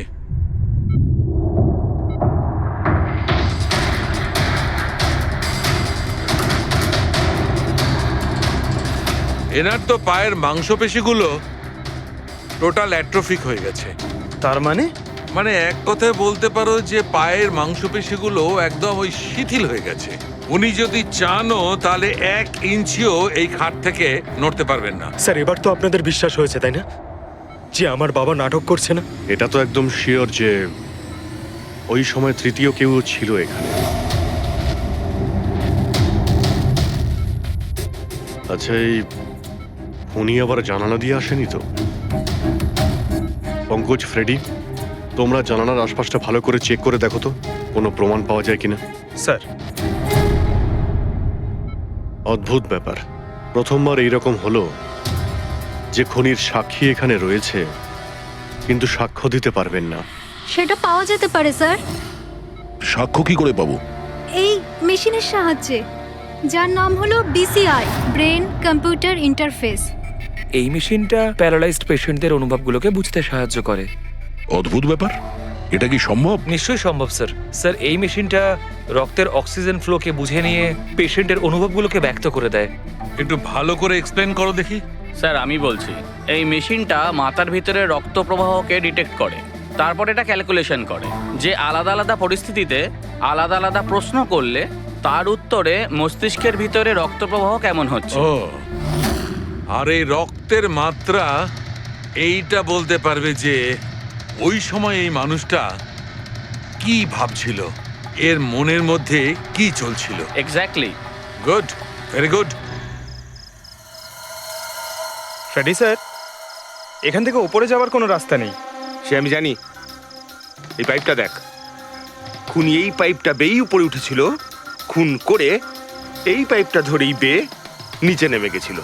আর ওই ভাঙা টপটা দেখতে পাচ্ছিস, ওইটার উপরই পড়ে দৌড়ে পালিয়েছিল। চলুন স্যার, নিচে গিয়ে দেখি। চল। আমার বাবা অ্যাক্সিডেন্টের আগে এই টেকনিকটাকে আরো এগিয়ে নিয়ে যেতে চেয়েছিলেন। বাবা সবসময় এটা বিশ্বাস করতেন যে বিজ্ঞানের কাছে সব প্রশ্নের উত্তর রয়েছে, প্রয়োজন শুধু চোখ খুলে সমাধানটা খুঁজে বের করা। আপনার বাবা একদম ঠিক কথা বলতেন। হ্যাঁ স্যার, জ্ঞান স্যার চেয়েছিলেন যে বিজ্ঞানের জন্য তারা চোখে দেখতে পাক যারা দৃষ্টিহীন, যারা শুনতে পায় না তারা যেন শুনতে পায়। মানুষের উপকার করতে চেয়েছিলেন জ্ঞান স্যার। আর নিয়তির খেলা দেখুন, আজ ওনারই আবিষ্কার ওনাকে সাহায্য করছে, যেটা একদিন ওনার অনেক বড় স্বপ্ন ছিল। ঠিকই বলছেন স্যার, টপটা তো ভাঙা। আর এই দেখ, পায়ের এই ছাপগুলো দেখ, খুনি এই পথেই পালিয়েছিল। স্যার এখানে দেখুন, রক্ত স্যার। তার মানে পঙ্কজ, ঘরের ভেতর আরো কেউ ছিল যে সন্দীপ বাবুকে খুন করেছে। রক্তের এই স্যাম্পলটা নিয়ে ফরেন্সিক ল্যাবে যাওয়া যাক। আচ্ছা, এই জ্ঞানবাবু BCI এর সাহায্যে কি কথা বলতেন? যেরকম ওনার যখন খিদে পেত উনি সেটা বলতেন, যদি ওনার বেড প্যানের প্রয়োজন হতো সেটাও বলতেন, এমনকি বাবা ওটা দিয়ে দাবাও খেলতেন স্যার। কি দাবা খেলতেন? গ্রেট। হ্যাঁ স্যার, যেমন যেমন প্যাটার্ন এনার মনের মধ্যে তৈরি হতো সেই অনুযায়ী অক্ষরের পেছনে লাইটগুলো জ্বলে উঠতো, আর আমরা অক্ষরগুলোকে মিলিয়ে বুঝে যেতাম যে ইনি কি বলতে চাইছেন। তাহলে তো উনি বলতে পারবেন যে খুনি কে। হ্যাঁ স্যার, নিশ্চয়ই। স্যার বাবাকে একবার জিজ্ঞেস করা উচিত। অবশ্যই করব, আগে তো আমরা ভালো করে তদন্ত করে নিই।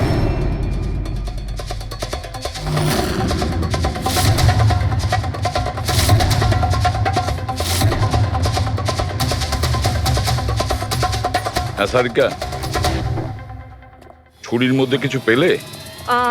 শুধু মিস্টার জ্ঞানের আঙুলে ছাপ পাওয়া গেছে, আর কারোরই নয়। তাহলে হতে পারে খুনি গ্লাভস পরেছিল স্যার খুন করার সময়। তার মানে খুনি জানলা দিয়ে ঘরের ভেতরে আসে, ও সন্দীপকে মারে, আর সেই ছুরিটা জ্ঞানের হাতে ধরিয়ে দেয়, আর তারপর লোকেরা এই রুমে আসার আগেই ও জানলা দিয়ে পালিয়ে যায়। স্যার এটাও তো হতে পারে যে খুনি কোনো বাড়ির লোক।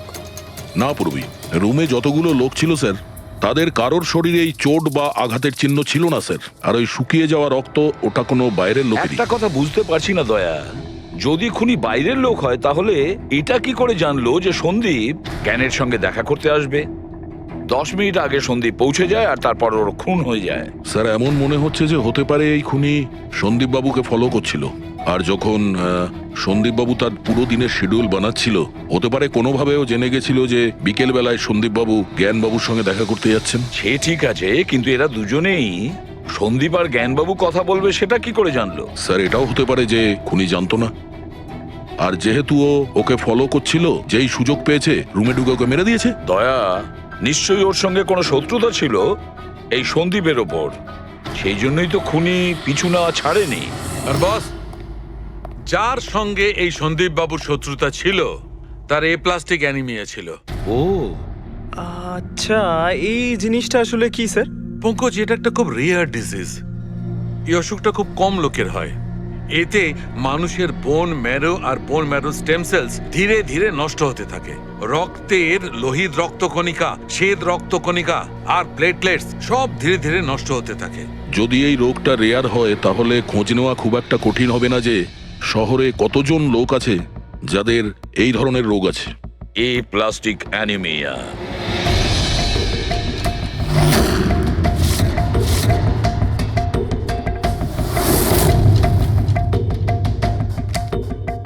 হ্যাঁ দা, কিছু পেলে?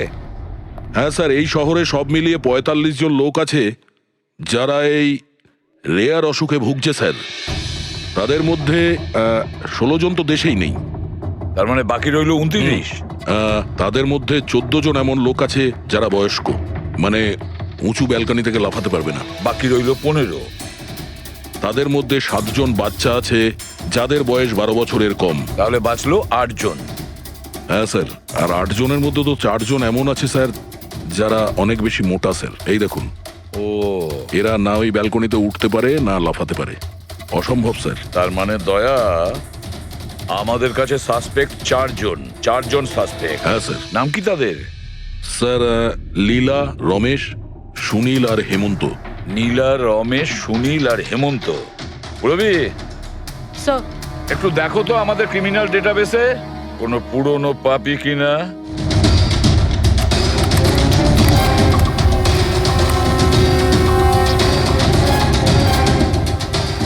পেয়ে গেছি, রমেশ।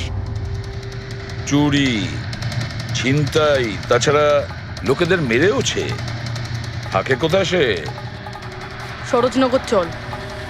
নিয়ে এসে একে।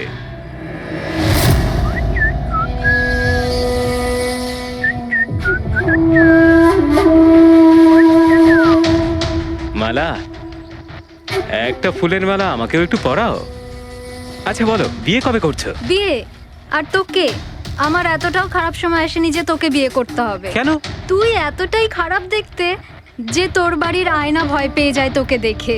কিন্তু তোমার বাড়ির আয়না তোমার জন্য কবিতা বলে, এটা আমি খুব ভালো করে জানি। আরে তোর হাতে আবার কি হলো? আরে কিছু না, শত্রুর সাথে যুদ্ধ করতে গেলে এরকম চোট লেগেই থাকে মালা দেবী। নাটক করিস না, বল কি হয়েছে? ব্যাপারটা এই যে আমি হেঁটে হেঁটে যাচ্ছিলাম, হঠাৎ করে দেখলাম একটা বুড়ি মহিলা রাস্তা পেরোনোর জন্য এগোচ্ছিল। তখনই উল্টো দিক থেকে একটা মোটরসাইকেল খুব জোরে, খুব স্পিডে, ১০০ স্পিডে ওর দিকেই এগোচ্ছিল।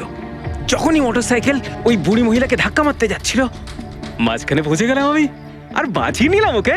আচ্ছা, তুই এতটাই সাহসী? আমি কি কি ভালো পারি সে ব্যাপারে তো তুমি এখনো জানোই না। আচ্ছা বল, আর কি কি গুণ আছে তোর মধ্যে? আমার ভালো গুণগুলো হলো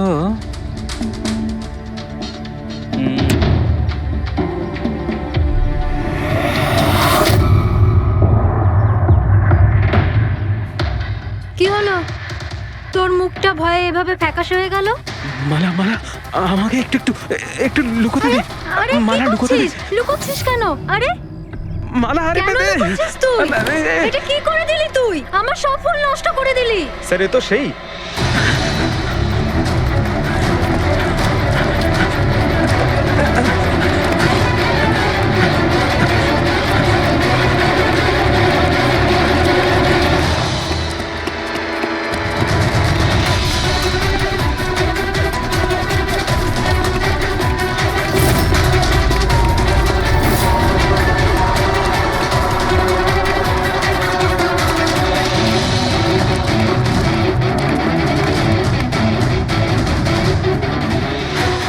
পালিয়ে গেছে মনে হয় স্যার।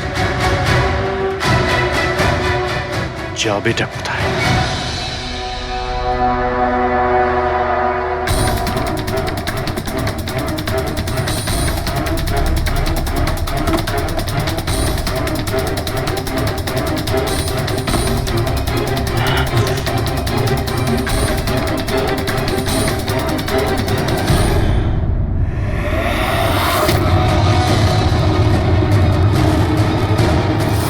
আয় আয় আয়, তোরই বাড়ি এটা।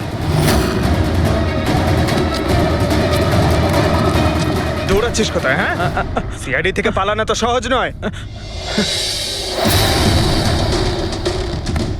আমার একটা গুণ আছে,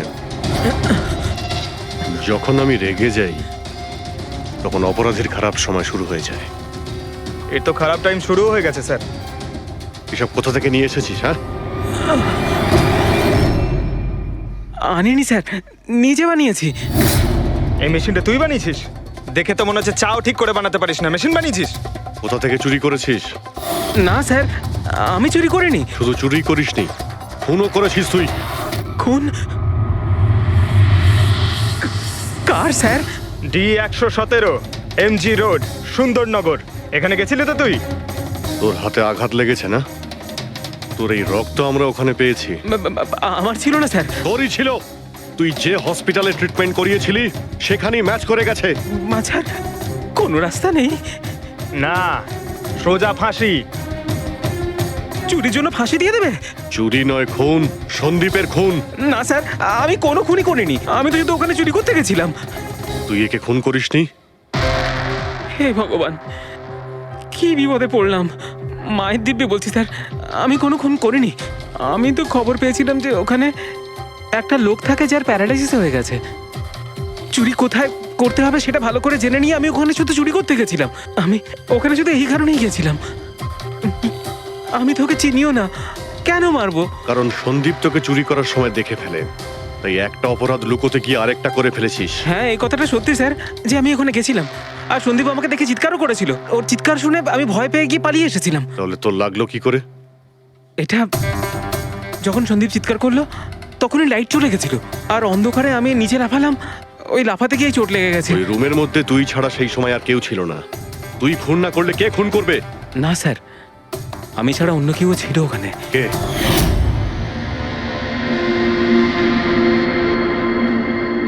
কে? কে তুমি? হ্যাঁ, অন্ধকারে মুখটা তো ঠিক দেখতে পাইনি, তবে ওর ঘড়িটা চকচক করছিল। ঘড়ি? সন্দীপ তো কোনো ঘড়ি পড়েছিল না। স্যারও মিথ্যে বলছে। কোনো মানুষ ছিল না, কোনো ঘড়ি ছিল না। কেউ ছিল কি ছিল না তার উত্তর তো ওই দিতে পারবে। জ্ঞান, উনি আজ কেমন আছেন? স্যার আগের থেকে বেটার, কিন্তু আজকে কিছু জিজ্ঞাসা করতে চান ওনাকে? শুরু করি। শিওর স্যার, কিন্তু আপনারা যা জিজ্ঞেস করতে চান একটু স্লোলি জিজ্ঞাসা করবেন স্যার, যাতে উনি আপনাদের এক একটা শব্দ বুঝতে পারেন স্যার। হ্যাঁ, জ্ঞানবাবু, এ রমেশ, এ একজন চোর। যে রাতে সন্দীপ বাবুর খুন হয়েছিল ও এখানে চুরি করতে এসেছিল। ও বলছে যে সেই রাতে এখানে অন্য কাউকে দেখেছিল।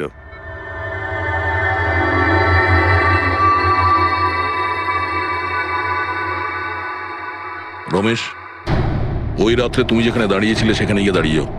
হ্যাঁ স্যার, স্যার আমি এই দিক দিয়ে ঢুকেছিলাম আর এখানে এলাম, আর তারপর আমি এদিকে দেখলাম, আর যখনই আমি এখানে পৌঁছালাম দেখলাম সন্দীপ ওখানে দাঁড়িয়ে আছে। আমি ভয় পেয়ে পেছন দিকে ঘুরলাম আর তখনই কারেন্ট চলে গেল।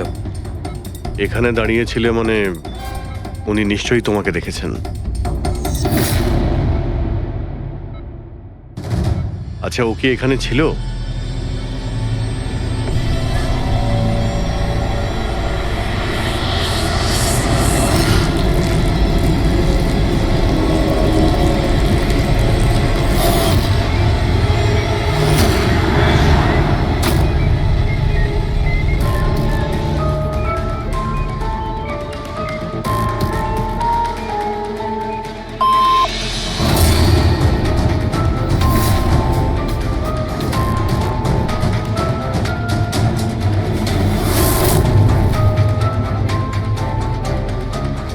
আচ্ছা, রমেশই কি খুন করেছিল?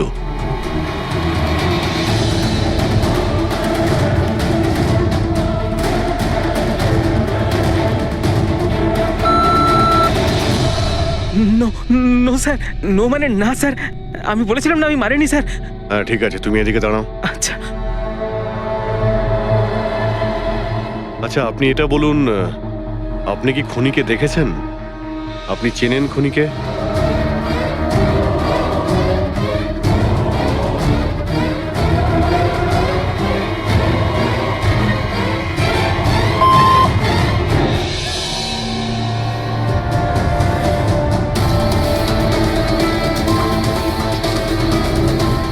আচ্ছা, খুনি এই মুহূর্তে এই রুমে আছে?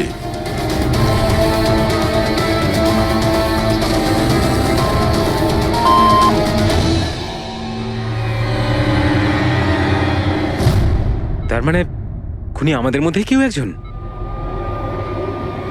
আপনার কোনো স্টুডেন্ট?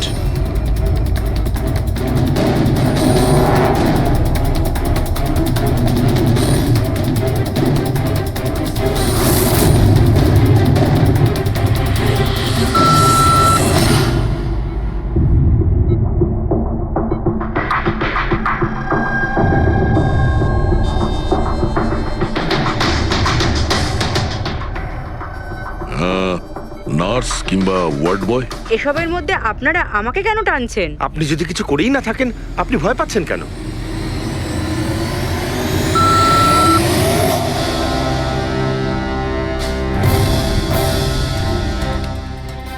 জ্ঞানবাবু, তাহলে শুধুমাত্র তো আপনার ফ্যামিলির লোকেরা আছে।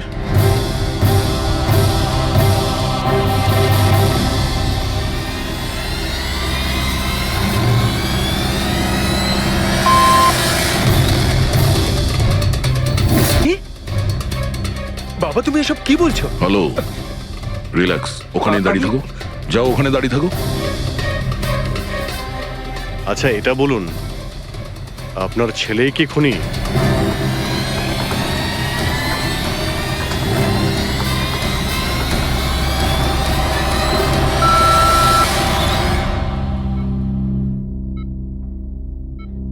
এখন তো শুধু আমিই আছি, কিন্তু আমি এই খুন করিনি। জ্ঞানবাবু, আচ্ছা জ্ঞানবাবু, রিনা খুনি?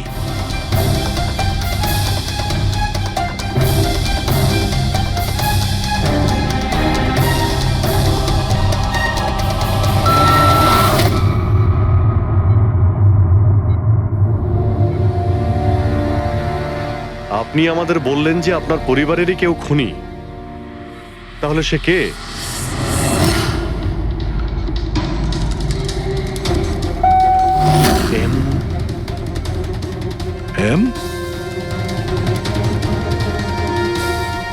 আপনাদের মধ্যে কার নাম এম থেকে শুরু হয়?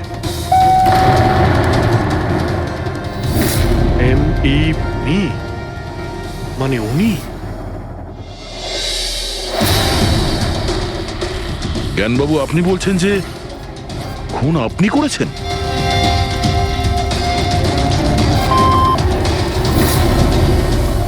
বুঝতে পারছি না ইনি কেন আমাদের সঙ্গে এরকম খেলা খেলছেন। কালকের কাগজে হয়তো আসবে যে সিআইডি নাকি খুনের অপরাধে এমন লোককে অ্যারেস্ট করেছে যে নাকি প্যারালাইসিস হয়ে পড়ে আছে 2 বছর ধরে। খুনি নিশ্চয়ই জ্ঞানবাবুর আশেপাশের কেউ। উনি ওকে বাঁচানোর চেষ্টা করছেন, জানি না কেন। সমস্ত অভিযোগ উনি নিজের মাথায় নিচ্ছেন। যদি সে আপন কেউ হয় তাহলে সেই ছুরি ওনার হাতে কেন দিতে যাবে? অন্য কারোর হাতে দিত, যাকে সহজেই বিশ্বাস করা যেত। আর কারোর ওপর যদি দোষ চাপানোরই হয়, তাহলে জ্ঞানবাবু ওকে বাঁচাচ্ছেন কেন, যখন এই সন্দীপবাবু ওনার খুব ভালো বন্ধু, ভাইয়ের থেকে? এটাই তো, সব থেকে বড় বন্ধু, ভাইয়ের থেকেও বড় বন্ধু। কিছু তো একটা গোলমাল আছে। এ কি সত্যিই বন্ধু নাকি শত্রু? জ্ঞানবাবুর ছেলে বলছিল সন্দীপবাবু ওনাকে 2 বছর ধরে টাকা পাঠাচ্ছিল, ওনার অসুখের সময় ওনার পাশে ছিল। তার উপরে স্যার, ঘটনার দিন সন্দীপ 25 লাখের চেক নিয়ে এসেছিল। ওনার ফ্যামিলি মেম্বার তো এটাই ভাববে যেটা দেখানো হয়েছে। আর সব সময় পর্দার পিছনের খেলাটা অন্য কিছু হয়ে থাকে, অন্য রকম হয়ে থাকে। কিন্তু স্যার, পর্দার আড়ালের সত্যিটা তো শুধুমাত্র জ্ঞানবাবুই জানেন, আর উনি তো সত্যি কথা বলছেনই না। জ্ঞানবাবু সত্যি কথা বলছেন না তো কি হয়েছে বস? ওর মস্তিষ্ক তো সত্যি কথা বলবে। আমার জ্ঞান বাবুর মস্তিষ্ক চাই। জ্ঞান বাবুর মস্তিষ্কটা এনে দাও, তারপর দেখবে তুড়ি মেরে খুনির কাছে পৌঁছে যাবো। ডক্টর সালুকে, এটা কি ধরনের ডিমান্ড করলেন আপনি? কারণ মস্তিষ্ক কি করে নিয়ে আসা সম্ভব? কেন হবে না ফেডরিক? এই কেসে ওনার মস্তিষ্ক তো ওকে এনে দিতেই পারি আমরা। কেননা গত 2 বছরে ওনার মস্তিষ্কে যা কিছু ঘটেছে সব বিসিআই মেশিনে রেকর্ড হয়েছে। এক্স্যাক্টলি বস।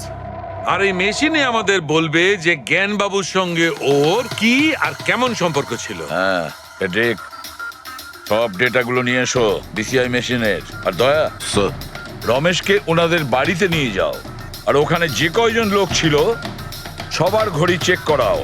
স্যার, এখনো আমাদেরকেই সন্দেহ করছেন? হ্যাঁ, আর ততক্ষণ সন্দেহ করব যতক্ষণ আসল খুনিকে পাওয়া যায়। কিন্তু জ্ঞান স্যার তো বলেই দিয়েছেন আমরা সবাই নির্দোষ, তাও আপনারা। হতে পারে উনি মিথ্যে কথা বলছেন তোমাদের মধ্যে কাউকে বাঁচানোর জন্য। তাহলে আপনারা আসল খুনিকে কিভাবে খুঁজবেন? সিআইডি এই দায়িত্ব আমাকে দিয়েছে, কেননা সেই রাতে আমি খুনির ঘড়িটা দেখতে পেয়েছিলাম। কিন্তু সেদিন তো ঘরে অন্ধকার ছিল, তুই ঘড়ি কি করে দেখলি? ম্যাডাম, এই পৃথিবীর বেস্ট চোর আমি। যে জিনিসের দিকে নজর দিই মাথায় পুরো কুষ্টি চেপে যায়। তাহলে দুনিয়ার বেস্ট চোরবাবু কাজে লেগে যান।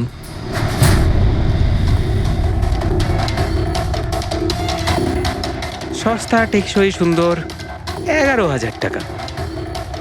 না, এ নয়।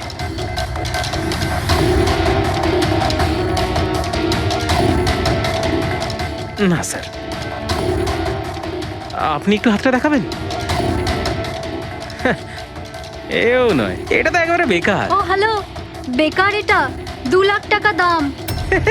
আরে ম্যাডাম, 2 লাখের ঘড়ির কপি, এটা ডুপ্লিকেট মাল। চোরবাজারে এর গুদাম আছে, 1500 টাকাতে আনিয়ে দেবো। হাতটা দেখি। হাত কেন কাঁপছে আপনার সকাল সকাল? না স্যার, এও নয়। স্যার, অ্যাকচুয়ালি আমার নিউরোলজিক্যাল প্রবলেম রয়েছে। ছোটবেলা থেকেই আমার হাত কাঁপে, আমি কোনো কিছু ভালোভাবে ধরতে পারি না। পঙ্কজ, একটু ওই পেনটা দাও ওকে।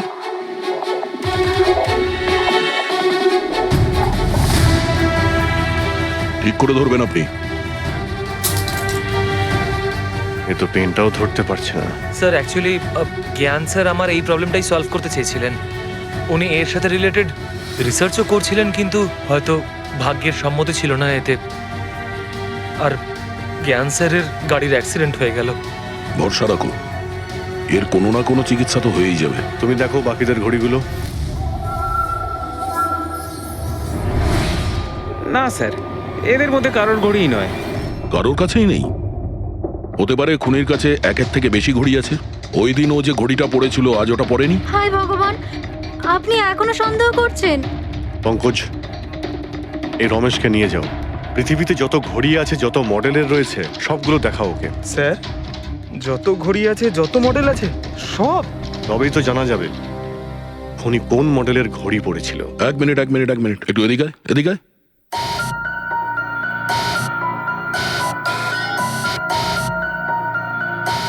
এই নাও, নিজের মানিব্যাগ সাবধানে রাখবেন যখন এই লোকটার সাথে আছে। হ্যাঁ, বলেছিলাম না পৃথিবীর বেস্ট চোর আমি।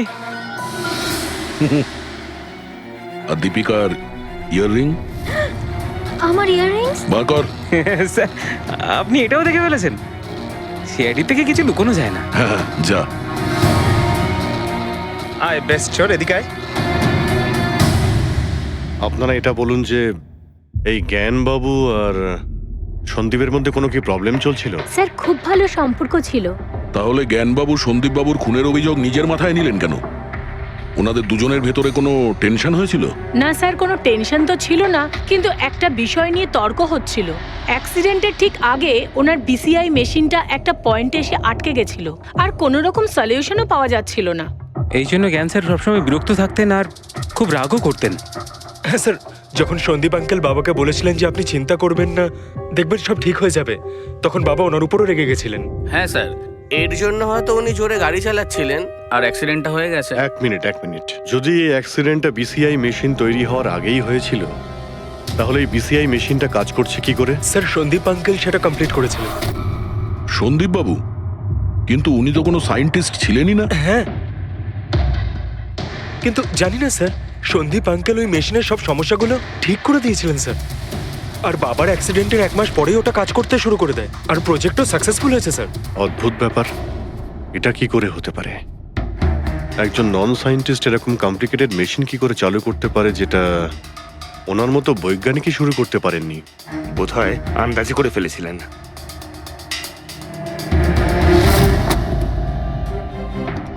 মাই গড, গত 2 বছরে এত ডেটা বেরিয়েছে ওনার একার? হ্যাঁ বস, আর এই পেপারগুলোর প্রত্যেকটা জায়গা খুঁটিয়ে খুঁটিয়ে ভালো করে দেখতে হবে যে সত্যিটা কি ছিল যেটা জ্ঞানবাবু আমাদের থেকে লুকোতে চাইছেন। এক একটা শব্দ, এক একটা অক্ষর জুড়ে তার প্যাটার্ন বানিয়ে দেখতে হবে। চলে এসো, সবাই মিলে কাজ করি। সবাই চলে এসো। রেডি?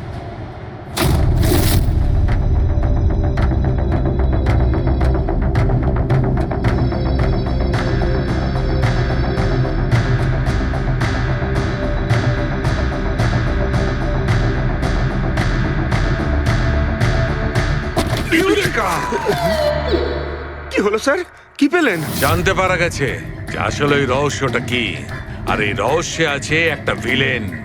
জানতে পেরেছি যে জ্ঞানবাবু কিভাবে একটা একটা অক্ষর জুড়ে এই ঘটনাটাকে ব্যাখ্যা করেছেন। অক্ষর, অক্ষর থেকে তৈরি শব্দ,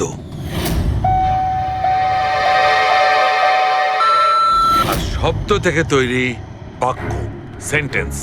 না জানি কত সময় লেগেছিল ওনার পুরো ঘটনাটা, পুরো সত্যিটা এভাবে বলার জন্য। হ্যাঁ বস, কম করে 6 মাস। আর সেটা তখন শুরু হয়েছিল অ্যাক্সিডেন্টের ঠিক আগে। আজকের পর থেকে এই কোম্পানিতে তুমি সাইলেন্ট পার্টনার, আর তোমার লাভ শুধুমাত্র 5% হবে, আর তার থেকে বেশি তুমি 1 টাকাও পাবে না। ও ওকে ওকে ওকে ওকে, আমার মনে হচ্ছে তোমার এই প্রজেক্টটা কমপ্লিট হয়ে গেছে আর তুমি সফল হয়ে গেছো। হ্যাঁ হ্যাঁ, আমি সফল হয়ে গেছি, কিন্তু আমি এই মেশিনটা গরিবদের জন্য বানিয়েছি, মানবতার জন্য বানিয়েছি, তোমার মতো লোভী মানুষদের জন্য বানাইনি। আজকের পর থেকে আমরা একসাথে কাজ করব না। আমি যাচ্ছি, কফির জন্য বৌদিকে ধন্যবাদ জানিয়ে যাচ্ছি।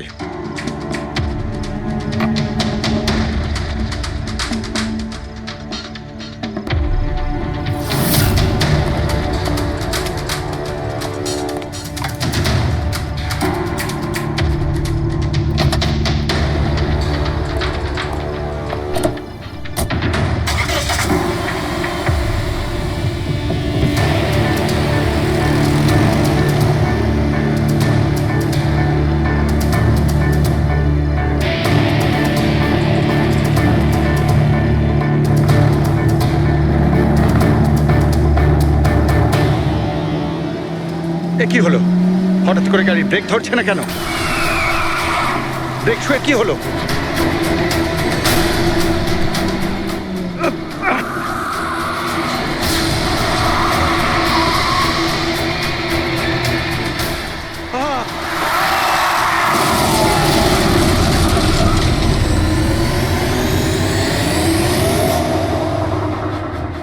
এবার বুঝতে পেরেছো আমাকে ঘাটানোর পরিণাম? আমাকে তুমি 5% দিতে যাচ্ছিলে, তাই না? এবার দেখো, আমি তোমাকে 5% দেব সারা জীবনের জন্য। তার মানে সন্দীপ যে বন্ধুত্বের নাটকটা করছিল আসলে ও মুখোশ পড়া শয়তান ছিল। আর স্যার, যদি পুরো ডেটা এই কাগজে লেখা থাকে, তার মানে হলো জ্ঞানবাবু এই কথাটা নিজের মনে রাখেননি, কাউকে না কাউকে সন্দীপবাবুর আসল উদ্দেশ্যটা বলেছেন।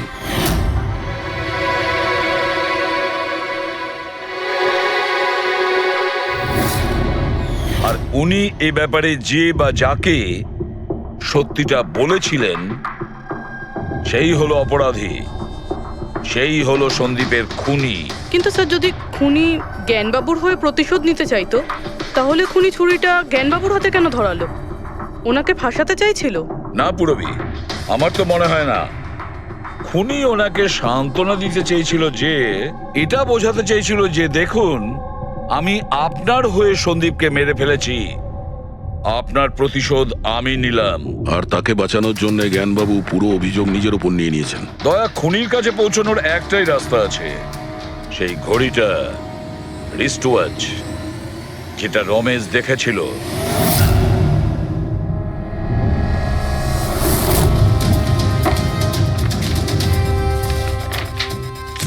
আরে ভাই তাড়াতাড়ি কর, এত সময় নেই আমাদের কাছে। পঙ্কজ, আরে দেখছি তো আমি। কি হচ্ছে? স্যার কি হলো রমেশ, মজা আসছে কি না? যথেষ্ট স্যার, আমি হাত জোড় করছি, আমি আর ঘড়ি দেখতে পারবো না। 10,000-এর উপর ঘড়ি আমাকে দেখানো হয়েছে, আমার মাথা ঘুরছে স্যার। যতক্ষণ না ঘড়ির মডেল খুঁজে পাচ্ছিস ততক্ষণ বাড়ি যেতে দেবো না তোকে। স্যার স্যার, এই, কি স্যার, আমাকে করছিস? ক্ষমা করে দিন স্যার, আমি বলছি বাপের জন্য আর চুরি করবো না, আমাকে বাড়ি যেতে দিন স্যার। ওট ওট ওট ওট ওট, জানা তো দরকার ওই রাতে তুই ওখানে কোন ঘড়িটা দেখেছিলি? হ্যাঁ, এখন আর কটা ঘড়ি দেখবো স্যার? এতগুলো ব্র্যান্ডের এতগুলো মডেল দেখলাম স্যার, ওগুলোর মধ্যে কোনোটাই নয় ওটা। তো কোনো মডার্ন ঘড়ি ছিল নাকি? হ্যাঁ ম্যাডাম, একদম মডার্ন ঘড়ি ছিল। ঘড়ি তো ছিল কিন্তু ঠিক ঘড়ির মতো দেখতে ছিল না। কি বললি? মডার্ন ঘড়ি ছিল অথচ ঘড়ি নয়? হ্যাঁ। ঘড়ি দেখেছিস তো? ড্রয়িং করাতে পারবি? ঠিক আছে, পুরবি একে দিয়ে স্কেচ বানাও। স্যার, হ্যাঁ, স্যার এইটা।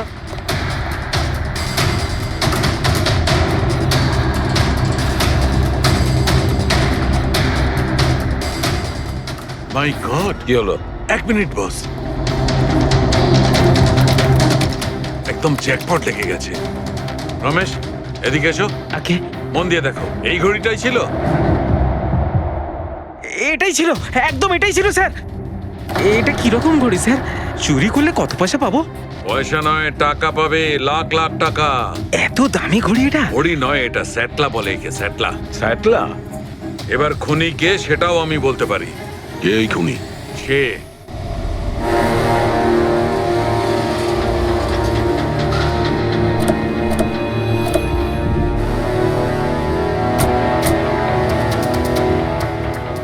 আপনি একটু আপনার হাজবেন্ডকে ডাকুন। কিন্তু আপনারা কারা? আপনি ডাকুন না ওনাকে, উনি চেনেন আমাদের। সোনু, সোনু একটু বাইরে এসো, কারা দেখা করতে এসেছে?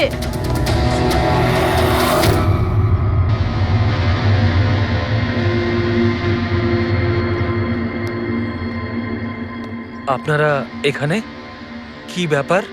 এমনি এখান দিয়ে যাচ্ছিলাম, তাই ভাবলাম যে দেখা করে যাই। আমি এরকম কথা আগেও শুনেছি। দেখা করে যাই না, তোমাকে গ্রেপ্তার করে নিয়ে যাই। গ্রেপ্তার? কিন্তু কিসের জন্য? আপনার স্বামী সন্দীপকে খুন করেছে। স্যার, আমি আপনাদেরকে বলেছিলাম তো, এই দেখুন, আমি ঠিক করে জলটাই খেতে পারি না, কারণ মার্ডার কি করে করব? খুন তো করেছো, আর তুমি এই হাত দিয়েই করেছো। কোথায় সেই সেটলা ওয়াচ? হ্যাঁ, ঘড়ি কোথায়? স্যার, আপনারা কোন ঘড়ির কথা বলছেন আমি কিচ্ছু জানি না। এক্ষুনি তুমি জানতে পারবে কোন ঘড়ির কথা বলছি। ফ্রেডি, পঙ্কজ, ঘরের তল্লাশি নাও। পঙ্কজ, উপরে যা, আমি বেডরুমটা দেখছি।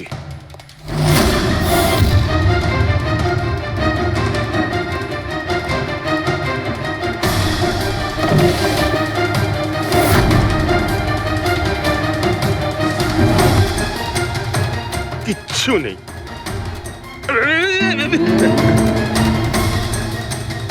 কি ফুটলো? স্যার, স্যার, বালিশটার মধ্যে কিছু একটা আছে। বালিশের ভেতরে?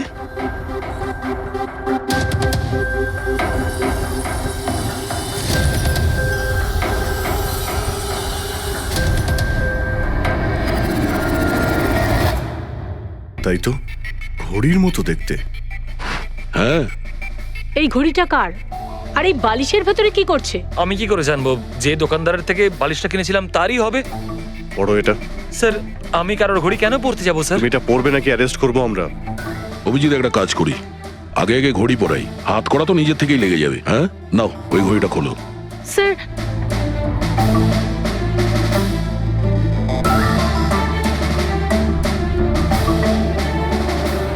আরে বাহ, দেখো এর হাত কাঁপা বন্ধ হয়ে গেছে।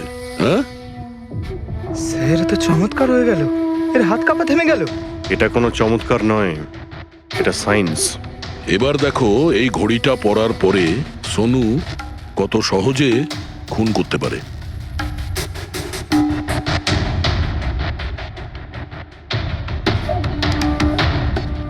স্যার কিন্তু এই ঘড়িটা কাজ করে কি করে? এটাকে সেটলা বলে পঙ্কজ।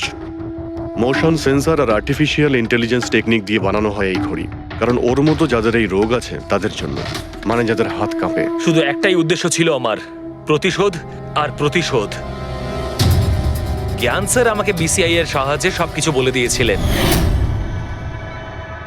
আপনাকে কথা দিচ্ছি স্যার, আপনার শত্রুদের শাস্তি দিলেই আমি একটু শান্তি পাবো। এটা আমার তরফ থেকে ছোট্ট গুরুদক্ষিণা মনে করতে পারেন। সেদিন কোম্পানির অ্যানিভার্সারি ছিল আর আমি জানতাম যে সন্দীপ ওখানে নিশ্চয়ই আসবে। প্রত্যেকবারের মতন জ্ঞান স্যারের সাথে ও ওটাই করবে। জ্ঞান স্যারের সাথে কথা বলার আগে ও সবাইকে বাইরে বের করে দিত, যাতে ও স্যারকে অপমান করতে পারে। কিন্তু এইবারে ও এটা জানতো না যে মৃত্যু ওর জন্য অপেক্ষা করছে। আজ আমাদের কোম্পানির 5 বছর পূর্তি। যখন বাড়ির প্রত্যেকে রুমের বাইরে এক এক করে চলে গেল, তখন ওদের খেয়াল ছিল না যে আমি ওদের সাথে নেই। দেখো আমি কেমন বন্ধু। A promise is a promise my friend, and you know as I কে তুমি? হ্যাঁ, আর তারপরে আমি কারেন্ট অফ করে দিই আর জ্ঞান স্যারের সামনে আমি ওকে মেরে ফেলি। আর তারপরে আমি